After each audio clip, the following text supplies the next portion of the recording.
கருணை பெருவெள்ளம் உடைவாற்றியல் பெரும் நினைப்போர் மருந்தே வருக பசுங்குதலை வளர்ச்சியே வருகவே மலையத்து வசம் பெற்ற பெரும் ஆன்மீக ஆண்டோர் பெருமக்களே,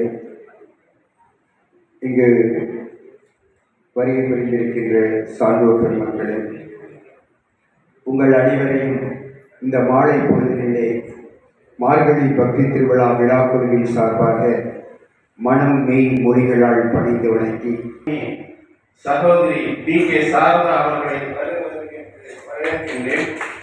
மற்றும் வேலூர் மருத்துவர்கள் மைய கிளையின் தலைவராகவும் இருக்கக்கூடிய திரு சோமசுந்தரம் டாக்டர் ஐயா அவர்களை வரவேற்கின்றேன்.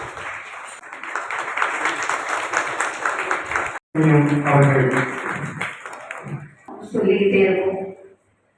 என்ன விஷயம்னா, யாரை பார்த்தாலும் எனக்கு டைம் கிடையாது.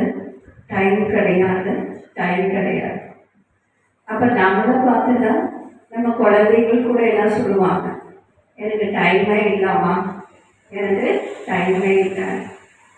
இல்லாமல் இருக்கும். காசிக்கு போயிருக்கலாம், ராமேஸ்வரம் போயிருக்கலாம், பழனிக்கு போயிருக்கலாம், சபரிமலைக்கு போயிருக்கலாம்.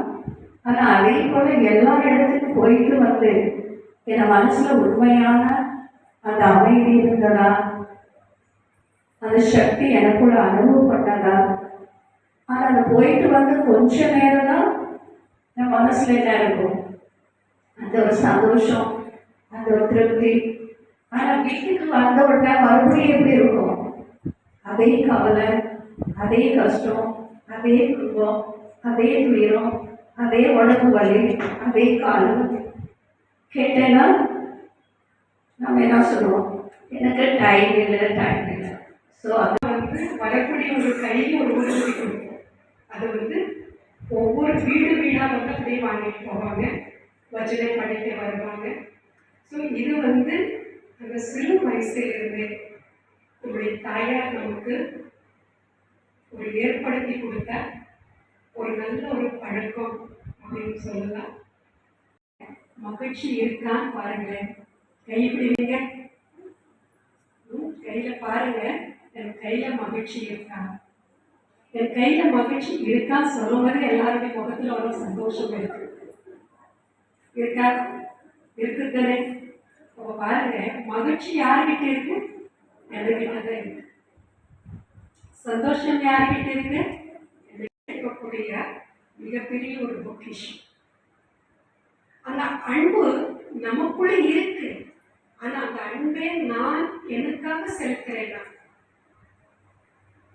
அந்த அன்பை நான் பிறருக்கு கொடுக்கிறேன்னா, நம்ம இன்னைக்கு வாழ்க்கையில நம்முடைய அன்புக்காக என்ன பண்றோம்? ஏங்குறோம். யாராவது என்கிட்ட அன்பா 2 வார்த்தை பேச மாட்டாங்களா? ஒரு 2 நிமிஷமாவது என்னை அன்பா வரவழைக்க மாட்டாங்களா? அட்லீஸ்ட் ஒரு சாப்பிட்டியா குடிச்சியான்னு கேட்க மாட்டேங்களா அப்படின்னு நம்ம ரொம்ப எதிர்பார்க்கிறோம். ஏன்னா யாராவது ஒருத்தவங்க நமக்கு அன்போடு அரவணைச்சாங்க, இல்லை அன்போடு நம்மளை சாப்பிட்டீங்களா குடிச்சிங்களா வாங்க கூப்பிட்டாங்கன்னு உடனே மனசு என்ன ஆயிடுது, ஒரு மகிழ்ச்சி ஆயிடுது.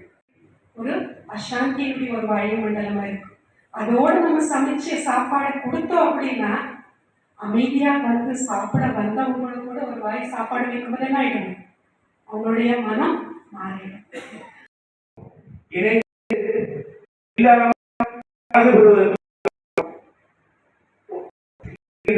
நடக்கின்ற ஒரு சம்பவம் தான் திருமணம். நாம் திருமணம் பெரியவர்களுக்கு நாம் செய்கிறோம்.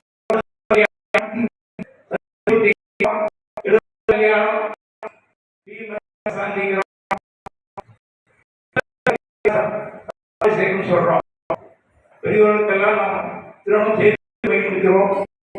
நமக்கெல்லாம் நம்ம எல்லாம் படித்த எல்லோரும் பெற்றோர்களான